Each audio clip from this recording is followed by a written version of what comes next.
The Bible Treasury. A monthly magazine of papers on scriptural subjects. Article 2 Part 32 of 95, Volume 15, 1884 and 1885. Scripture Imagery. J.C. Bailey. The Three Flocks. Rachel. Leah. The Servant. Resuming the view of Jacob as typical of Christ in his earthly character, we find him come to the people of the East, where there are 3 flocks waiting around a well which is as yet closed. When it is high day he, Genesis 29 verses 7 to 10, opens the well and the waiting sheep are supplied.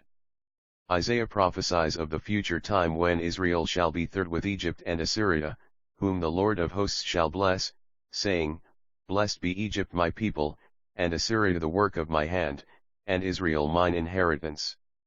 And thither were all the flocks gathered, Jew, Gentile, and Church of God. At least these 3 nations are evidently marked for special recognition and favor. But for one of them is still more especial favor. Of Israel it is said, Thy Maker is thine husband, saith the Lord, for I am married unto thee, Isaiah 54 verse 5, Jeremiah 3 verse 14, so here we find the type in Rachel, so long wooed yet withheld, so long barren, so long idolatrous, Genesis 31 verse 34, so great a cause of sorrow and anxiety, and yet so greatly and ceaselessly beloved. We must remember that it is the course of the earthly Messiah which we are regarding here, and therefore it is in entire consistency that Rachel is the one on whom the chief care and affection seem to be bestowed. Leah, who is regarded as typifying the Gentile, was the first obtained but was not the first sought, and here, in connection with the earthly Messiah and earthly dispensations, it is seen in a somewhat secondary light. For all that she is the most fruitful, and is honored in the births of Judah and Levi, the ruler and the teacher, king and priest. If Leah typified the Gentile, it is not surprising that we should read that she was tender-eyed, the organs of outward vision were impaired. In this dispensation, we walk by faith and not by sight. It is a saying as old as Plato, see note 1, that when our bodily eyes are at worst, generally the eyes of our soul see best. Democritus was blind, yet he saw more than all Greece besides. If he saw half as much as his namesake, Democritus Jr., it is easy to believe that statement. Some philosophers and divines, says this last named, have put out their eyes voluntarily, the better to contemplate. Who has heard such lofty anthems, as the 2 blind musicians Handel and Bach? Who has seen such ecstatic visions as the 2 blind poets Homer and Milton? Leah would appear to have been neither particularly favored either in respect of outward appearance or outward vision, but from the little we read of her, in regard to naming her children, she seems to have had much inward and devout perception. This is what should be all true of the Church in its earthly history, like its Lord having no beauty to the outward man that it should be desired, and, characteristically and peculiarly, walking by faith and not by sight. See Note 2. Note 1. Quoted by the learned Burton. End of Note 1. Note 2. In the great lesson deduced for the Christian, we can all agree, even if some may count it far-fetched to found it here on the tender eyes of Leah. Editor. End of Note 2.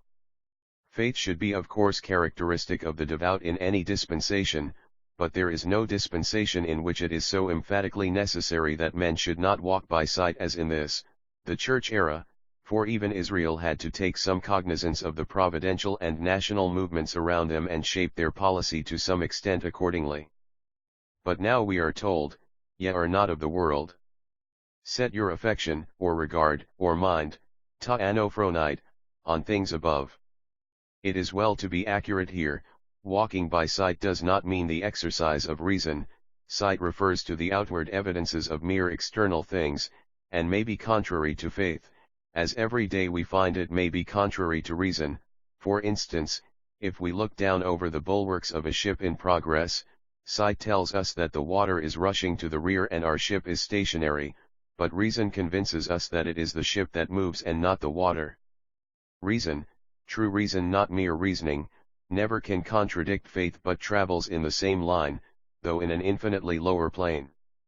However much it is condemned in theological writings, the exercise of reason is nowhere condemned in the Scriptures, where it is said, "Come, let us reason together," and that Paul reasoned in the synagogue every Sabbath.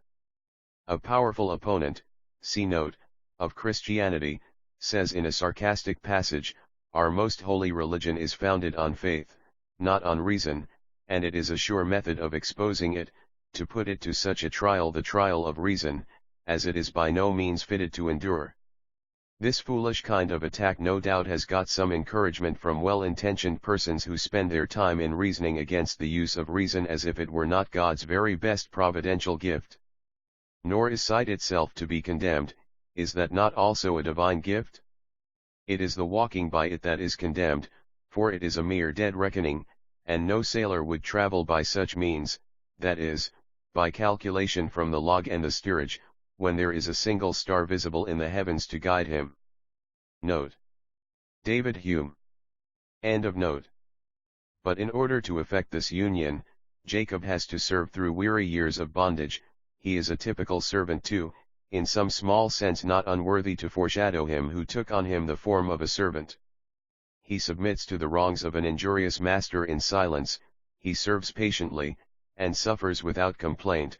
His wages are changed 10 times but he answers not again. See note. Meanwhile, the discipline that characterizes his life is steadily developing its effects. "God hath one son without sin," said St. Austin, "but none without discipline."